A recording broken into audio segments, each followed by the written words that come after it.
Rob.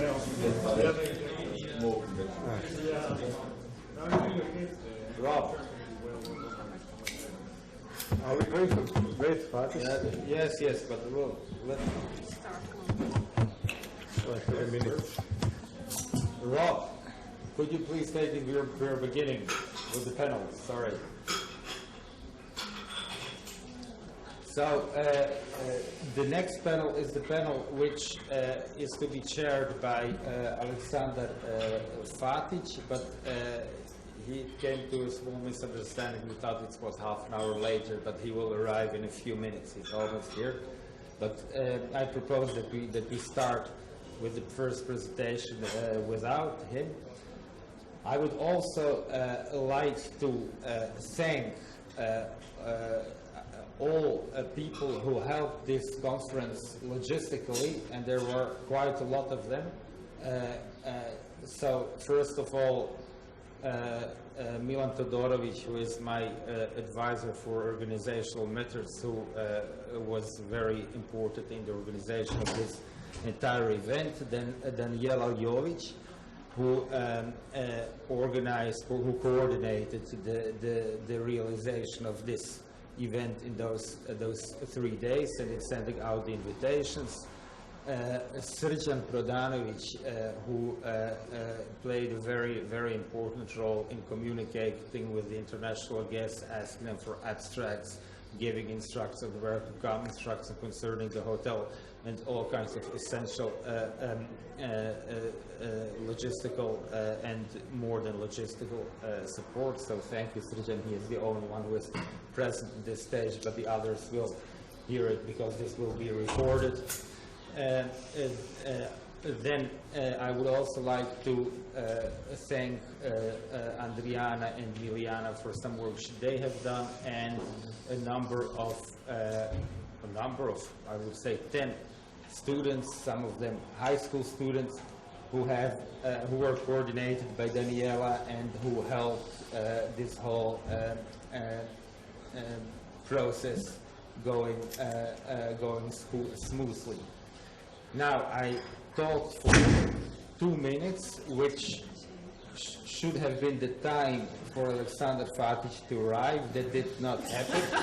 So I will temporarily take the role of Alexander Fatic, in line with the integrative bioethics principle, that I can integrate my biology and psychology in the person of Alexander Fatic for a few moments, and then when he comes, I will leave the floor and let him continue with the panel. So, panel number 8, new between brackets, perspectives on moral enhancement. The 2011 conference we had, and which was the immediate cause for the foundation of the Center for the Study of Bioethics, was called New between brackets, perspectives on bioethics. So this is kind of continuation in terms of title, and this kind of remembrance, memory of that event, this first conference. We had with the Center for the Study of Bioethics, and we have the following papers. The first one is from Maartje Schermer. The second, instead of Veselin Mitrovic, who switched his position yesterday with Jovan Babic. The second will be Jovan Babic with the title, I have wrote now, the title Enhancement in Freedom. And third, Hannah Maslan, Oxford University, Narrow Interventions, Altruism and Enhancing Morality. So we have 1.5 hours. That means we can, every presentation will last 20 minutes, and then after that, 10 minutes discussion. So please stick with the time. I will let you know when it is time, when the time is approaching to end, the 1 minute and 3 minutes sign you get, and after the bell rings, it's finished, and we'll keep the time very strictly, very obsessively. So please help me in that. So Maartje Schermer, moral enhancement do means matter morally. Please, Maartje. Okay. Thank you very much. Thank you, Volume, for inviting us to this really interesting conference. Sorry, I will introduce my colleague, who's also on the list. This will be a joint presentation of Farah Focquaert from Ghent University and myself, and for us it's the start of a collaborative project on moral enhancement, so that's why we decided to do the first presentation together, just because that's a good start, I think. Now, the leading question in our presentation will be whether the means that we employ to reach moral enhancement matter morally. That is, whether certain means that we can employ are morally wrong in themselves, or whether some means may be better, morally speaking, than others, and if so, why? To answer that question, we will first say something about what we take moral enhancement to be, and we will make a distinction between means that try to reach moral enhancement in a direct way versus an indirect way. And we will argue that the morally important difference is that between active and passive ways of reaching moral enhancement. And that the difference lies in the amount of reflection and deliberation, the room for reflection and deliberation that is left open for the subject that is being enhanced themselves, because that has an impact on autonomy and authenticity or identity of the subject. We will use Maartje Schermer's view on narrative identity to explain this a little further, and finally discuss the importance of prospective information and retrospective endorsement to safeguard against morally problematic effects of direct interventions. I want to say that it's not, we don't want to claim that it's necessarily the case that direct interventions will be a threat to autonomy or identity, but that they are more likely to do so. So before we go into the means to reach moral enhancement, what do we take moral enhancement to be exactly? Now, we've heard a lot of things about that, of course, over the past few days. And in the literature, we think that very often the moral enhancement debate has actually focused on very isolated aspects of human thought and human behavior. For example, only focusing on moral motives or on counter-moral emotions. In the SSRI studies, they only focus on pro-social emotions. Others have focused on moral dispositions or virtues, or, like John Harris, merely on moral rationality. However, we think, and that is also shown, I think, in neuroscientific research as well as in moral behavioral psychology, that the human mind isn't made up of just, maybe somebody could close the door in the back. It's nice for the weather, but Yeah. I'm sorry, but it's so loud. Yeah, it is. Okay.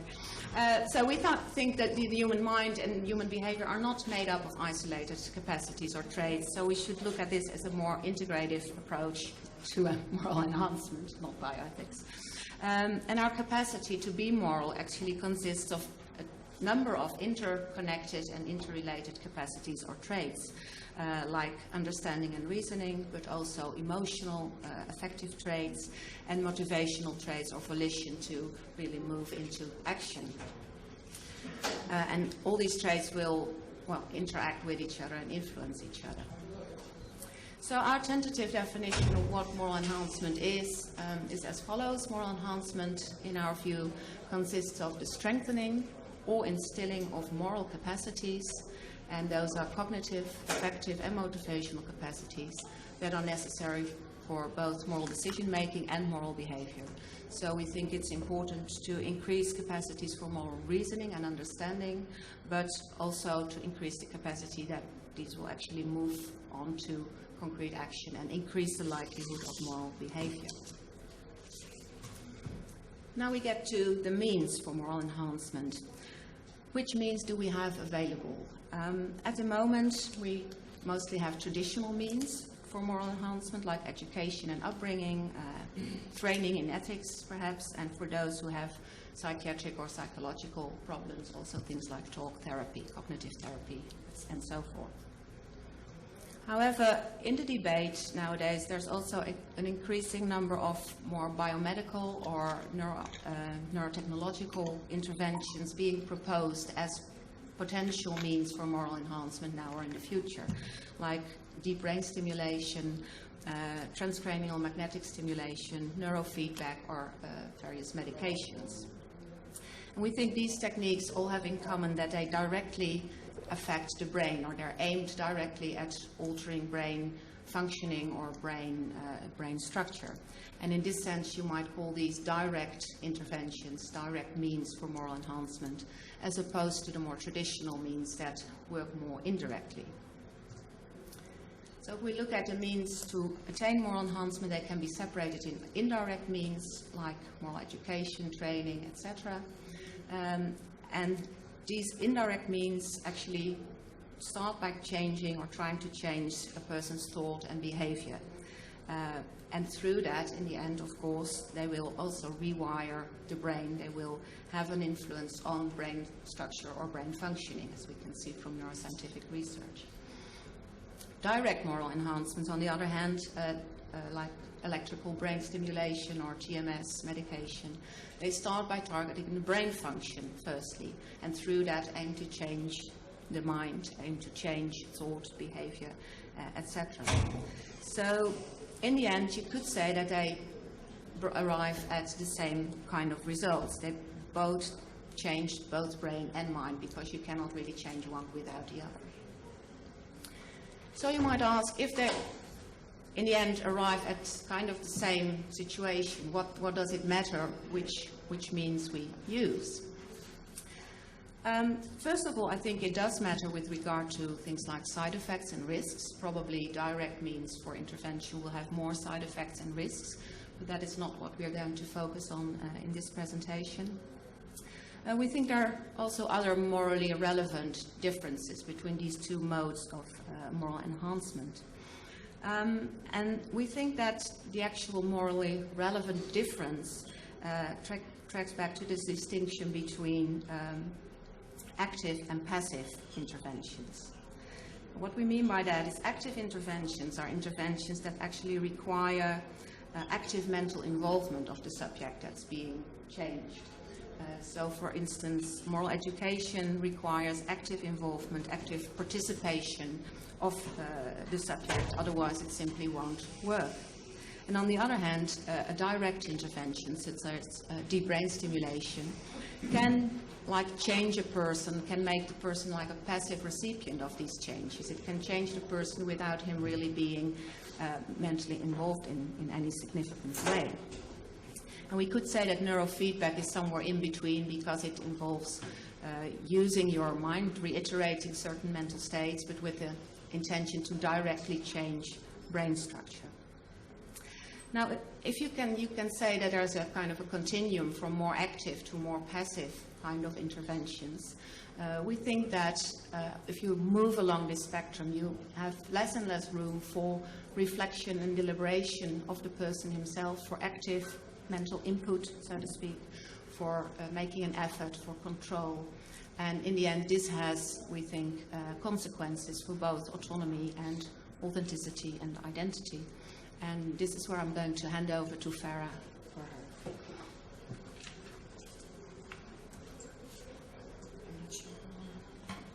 So we have two main points on which we think that direct and indirect moral enhancement differ, and actually differ in a way that matters morally. So the first point is consequences for autonomy, and I will be brief about the first point because I want to talk more about the second point. But so the first point is that indirect and direct moral enhancement differs with respect to one kind of notion of autonomy, and that is informed consent.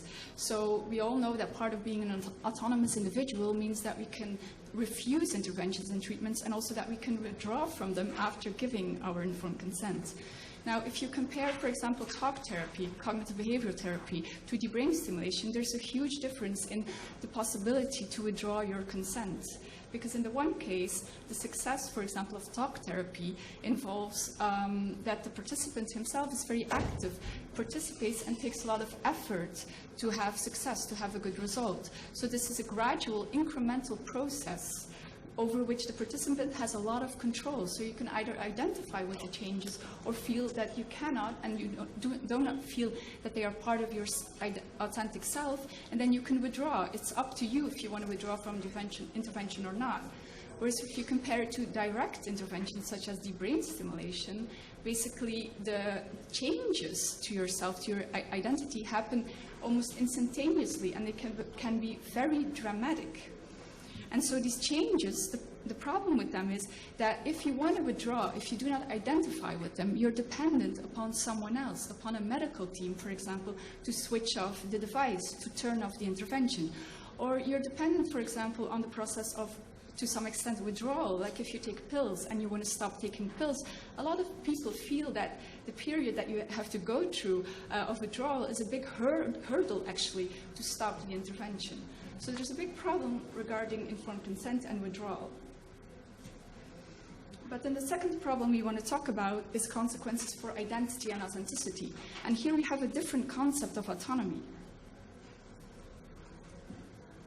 Autonomy as self-governance, so meaning that being one's own person, directed by considerations, desires, conditions, and characteristics that are not simply imposed externally on one, but are part of what can somehow be considered one's authentic self. So this doesn't mean that we have to reflect upon every choice or action we take, but it does mean that for very important preferences and very important character traits, we do at some point in our life need to reflectively endorse these in order for them to be part of our authentic self. Now, how specifically direct intervention can be problematic for this, for our identity and authenticity, will be explained now with regard to the narrative self-view. So, before I go on, I want to briefly comment on what narrative identity is. And we take the view of Schermer, as was mentioned by Maartje. And so the view of Schermer is that narrative identity involves the characteristics that are most truly and genuinely your own, part of your own identity. But crucial for narrative identity is that it takes place within the dynamics of psychological change. So personality changes and psychological changes are actually essential. They happen all the time within your life, and they can be part of your narrative identity. Another important point is that you have both a first-person perspective and a third-person perspective to narrative identity. So, for example, we can think of the startled "who are you" that the fiancé, or for example, Ted Bundy might feel or might experience when she discovers that someone of whom she thought was very, very personable, very likable, a law student of whom she wanted to spend the rest of her life with, suddenly she discovered he was a serial killer. And another important element is that continuity of narrative identity can be disrupted. So psychological changes, personality changes, if they're not in tune with the way we experience ourselves, with our most important values, with our personality traits, our characteristics, they can be actually disruptive to our self-image. But on the other hand, changes can also be in tune with our narrative identities, so can safeguard continuity, and that is if we can place them within our life story in a coherent manner. And so for the remainder of this talk, I will talk about the brain stimulation for the sake of argument as a form of direct intervention, but we can also apply these arguments to other kinds of direct interventions to a greater or lesser extent, such as pills, for example, or magnetic stimulation. Now, so what does Schermer say about direct interventions and the problem for personality, identity, and authenticity? She says, well, you have the problem of acute dramatic changes and longer-term progressive changes. Now, we argue that the longer-term progressive changes are not necessarily different between indirect interventions like talk therapy and direct interventions. But the acute dramatic changes can be problematic. For example, if you think of DBS, the psychological changes brought about can be so profound and occur so quickly that they can seem to break off one narrative, the the story of a depressed person and start a new one, that of a happy person. So basically, with deep brain stimulation, in seconds, you can change a sad person from someone who is in laughter, who is ecstatic. You can change someone who has suicidal ideation in seconds to someone who no longer has suicidal thoughts.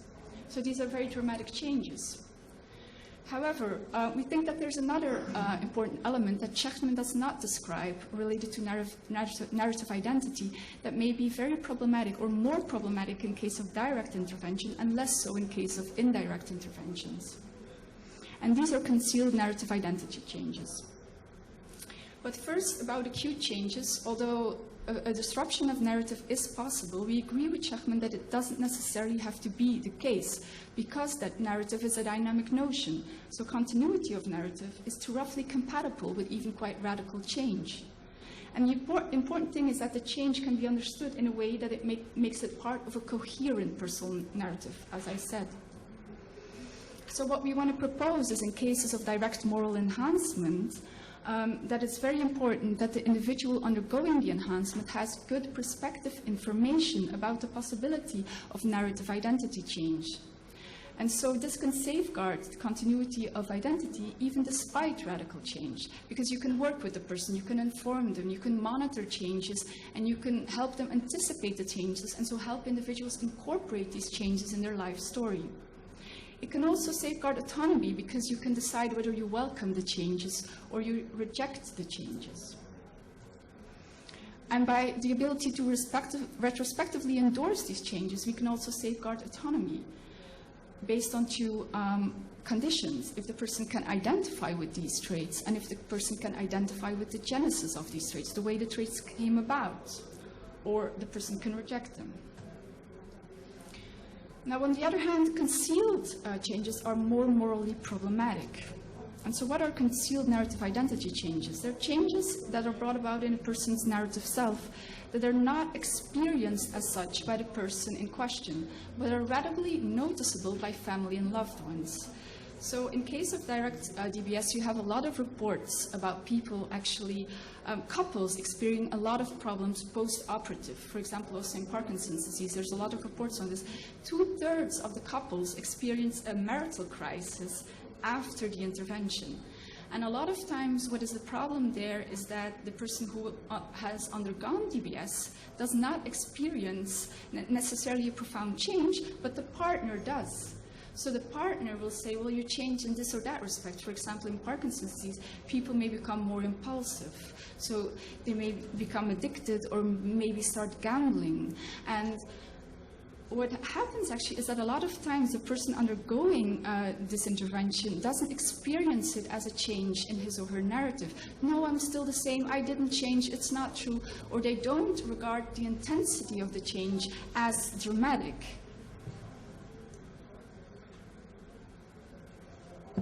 And of course, if you're not aware of the nature of your change or the intensity of the change, this basically removes, or at the very least compromises, the option of rationally deliberating on these changes, deliberating on these changes, and of effectively endorsing or resisting these narrative identity changes. So basically, these form a threat to your authentic self because you're not even aware of the fact that you may have dramatically changed. And so to conclude, we think that this difference between concealed and narrative, between concealed and aware changes is mainly problematic if we think of forced direct moral enhancement. So if we're going to force people to take pills, for example, or we're going to force people to undergo chemical castration, or we're going to force people to undergo maybe even deep brain stimulation. For example, you could use deep brain stimulation in psychopaths to increase fear. And that might result in a morally enhanced individual in some cases. You might use it to decrease impulsivity and increase inhibition. But the problem is that DBS will often result in other changes to one's personality. And if it is forced, then how can a person authentically endorse these if they're not aware of the changes?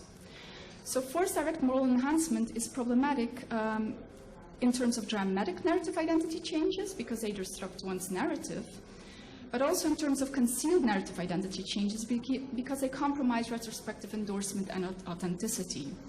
And those are the two main reasons we think are different between indirect and direct, and why it is hugely problematic that we would force a direct intervention onto someone.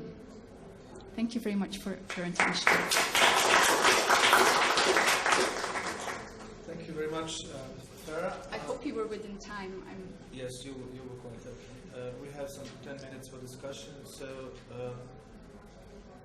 Tom, I think, was the first. Okay, thanks. So I said a couple of small points about the first part of the talk and the way you set up the problem. So one was about the suggestion that existing accounts of moral enhancement were quite narrow and focus on isolated traits. So you mentioned that some existing ways of understanding moral enhancement focus on moral motivation or moral virtue, and those seem to me to be not narrow traits, but most people would understand moral virtue to include both kind of emotional dispositions and certain kind of cognitive habits or cognitive dispositions. So it wasn't clear to me that that was necessarily any narrower than the idea of moral capacity, which you guys held in your definition. And the second point was just about the distinctions between direct and indirect and active and passive. So I just wanted to give you a couple of cases and ask you how you would classify these, because I wasn't particularly clear. So one would be interventions that work kind of via our perceptual apparatus, but that don't, but at somehow at a subconscious level. So suppose the government or someone had some kind of subliminal imagery campaign where they flashed images of like starving African children on TV, but you couldn't actually consciously detect them, but somehow that had some effect on your brain. Would that be a direct or indirect, active or passive? And the other case would be a case where it's a drug or a brain stimulation or something, but it works, the effect of the drug is to stimulate you to engage in moral thinking or moral deliberation. So the kind of intervention itself seems to kind of be passive, but it only affects behavior by kind of promoting active moral thought. Okay, thank you for those. I kind of agree with your first point. I put the virtues on very late in making the presentation, and after the discussion, I think yesterday, I thought, well, this is virtues is actually maybe more what we're aiming at as well. So I completely agree with you there. With regard to the cases, I would say that a drug that stimulates you to think would, in a sense, would be a direct intervention in the sense that it starts working on the brain, but it would be a rather active, actually, because if the real change is coming about because you're doing something, you're training, or you're going to think more and more. So in that sense, I wasn't saying that direct, indirect maps directly onto active, passive, but most of the time it will. But I think the thing that really matters is whether it's more or less active or passive. Same goes with unconscious interventions or subliminal suggestion, for example. I would say that makes you a passive recipient of changes being brought about without you being aware of them, although they can be brought to a more conscious level if you're told that these kind of tricks are being played on you. I mean, that opens it up to more active dealing with those. Thank you, Ron, please. So I wanted to offer a fully sympathetic remark, which is and maybe you've already dealt with this elsewhere in your work, but the distinction that Hartmaster draws between communicative rationality and technical rationality might be a useful way of getting to this idea that if you're going straight to the brain, you're treating someone as an object to be manipulated, whereas some other sorts of interventions, the talking cures, even though they might achieve exactly the same effect, just with the same justification, involve the agency and structurally allow the possibility of a response in a way in which the person who you're deep brain stimulating doesn't have the option of stimulating your brain back, whereas in counselling there's the option of arguing. Now, it's important not to emphasise that this means one's less powerful or that the subject can't resist, because in both cases resistance might be possible. But the structure of those interactions is different in a way that seems quite close to the distinctions. Thank Thank you. Yeah, if I can respond briefly, thanks for the suggestion. I know one paper that's using Habermas in the context of enhancement, but I'm not sure if it's taking this exact point. I'll look that up. And there has been more discussion on looking at yourself as if you were a machine, whether that's a good or a bad thing, and is like instrumentalizing yourself in a certain way if you use it. Two questions connected on the use of modelistic fatigue stimulation in Parkinson, which is an excellent example because the side effects of ordinary therapy for Parkinson drugs, they are otherwise the same. Patients suffer from disinhibition, sometimes sexual disinhibition that embarrasses them or society, and so forth. So, would you say that the standards for deep stimulation, standards for ordinary drug therapy are the same? It doesn't matter philosophically if you apply different standards. And we take another group of known side effects in the times of now, like 15% of patients do undergo cognitive deterioration disability after being on hard-line machine. Infertility treatments affect many women. Now it's how they feel. Not to mention ordinary pregnancy. And here again, now the intention is not to treat Parkinson's. The first example, the intention is the same with Parkinson's. Here, the cognitive or psychological alteration are side effects or other interventions. Would you apply your model similarly? Would you think that the standards for moral enhancement are different? How would you situate your model relative to other similar side effects in medical treatment? So for the last question, we definitely think that there's huge difference between treatment and enhancement in these cases, and especially when you're thinking about forced enhancement, particularly. Yes, so these problems occur in treatment, of course, but we think that we can safeguard autonomy to a sufficient extent if there's enough information, right, and an informed process. And also, even the fact that it might be a threat to authentic self, we think that in cases of treatment, it's not necessarily it can be morally problematic, but it doesn't have to be.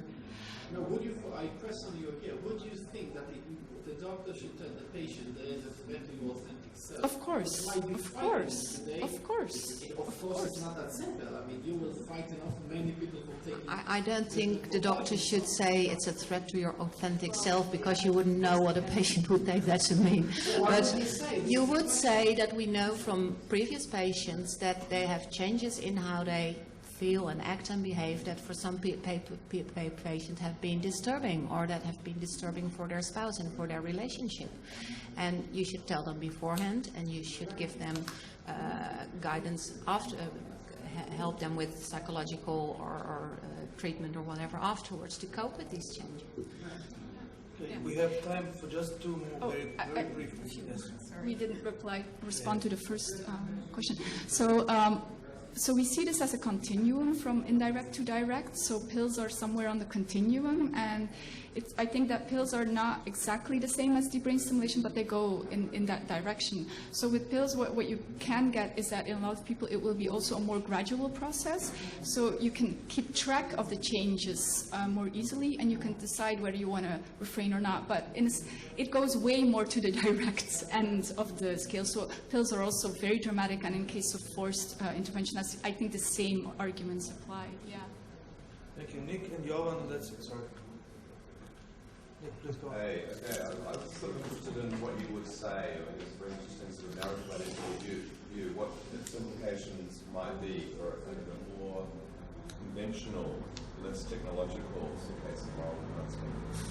So I'm thinking of, I'm just thinking this is a case that may raise some of the concerns that you raise about direct moral enhancement. So say I'm a member of a racist community, and I'm not a particularly reflective racist, but and it's important for me to be not doing what I think is morally wrong, and I enjoy it. I mean, I'm basically sort of flourishing in my community. You present me with an argument that shows that my racist views are profoundly mistaken and that my behaviour is immoral. It seems to me that that's not a case in which I have any rational control. I mean, you just demonstrate that my views, I felt like I had no choice about whether to sort of, well, once I've heard your argument, I can't then sort of say, well, I didn't really want to hear that. I've heard it. And it seems that it's the kind of thing that, I mean, I guess if you were to describe it in non-moral terms, I'm going to do something to you now that will cause you to basically profoundly alter your relationship with your community and to reject things that you think are valuable. And it'd be the kind of thing that I would be pretty cautious about. But it seems that it's nevertheless a case of moral enhancement that we should encourage, even if it has many of these dangers that you mentioned.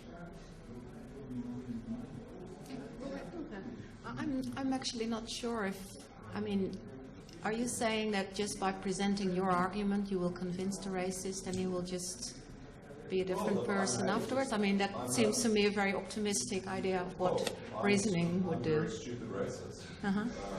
So you show me that a belief that I hold dear is actually inconsistent. Okay, then the racist has the opportunity to, he will probably reflect a little bit before he finds out that you're actually right. So he does some reflection and he thinks, well, maybe you're right. Maybe I should change my thoughts. Maybe I should change my behavior. I mean, I don't see anything wrong with that. And I do think it's different because he has been thinking about your arguments, etc., that it's very different from implanting a chip in his brain, whereby tomorrow he just is a different person without ever having been thinking why. I didn't have all that much choice, did I, once I heard the argument? You don't have the choice to listen to it or to hear it, but you have the choice of what will I do with his arguments. Okay, and the last brief one, Johan, please. Okay, it's going to be repetitive, but in other words, it's regarding informed consent. It's supposed to be the consent of the one who is adequately informed. But, as a matter of fact, it seems that it turned out to be more a protective measure protecting doctors in some legal sense. There's a problem there. And regarding the autonomy that you are very nicely described and analyzed. And now comes the question regarding the autonomy or self-governance. What's the function or the role of pain and other more concealed or disguised state of affairs like fear, anxiety, despair, and such, that are seemingly or actually are taking and usurping the place where the autonomy should come from. Not the usurpation of those states. They are usurping the place and the function of the autonomy. And now we have the informed consent that should be some kind adequately enough and being informed to be competent enough. Yeah, I'm not sure if I understand you correctly, but I think what you're trying to say is how can you give informed consent if concealed identity changes are the result? Yeah. Yeah. Or maybe not concealed. In pain, it's there. Oh. Or some other more concealed, like other. Yes, that's the fact that you, for example, have a very acute, well, a non-treatable, very severe depression will make you actually give informed consent, but it's not a real informed consent. That is indeed a problem, but I think that then again you have to work with these patients, you have to inform them as well as you can. You have to tell them, of course, what all the things that can happen, but it's true that this can be an additional factor that influences their behavior somehow, maybe even in a concealed manner. But it doesn't mean that these individuals at the same time cannot make a rational decision about if they do not want to undergo the treatment or not. But it's true that this is a factor that comes into play, and we have to consider that, and we have to be aware of that a lot of people might do anything if they're in a severe state of pain. No, that's true. We have to be very conscious of that. But at the same time, I think we cannot deny them a treatment because of that problem, because that would also be immoral. So you kind of have to weigh your options in that. That's as a parameter is pushing the direction of making the informed consent to be a protective measure, protecting medical doctors. No, it should be much more. Maybe I think when we say informed consent, we mean a moral notion of informed consent and not a legal one. Yeah. Okay. thank you, Maartje, thank you, Farah. I now pass the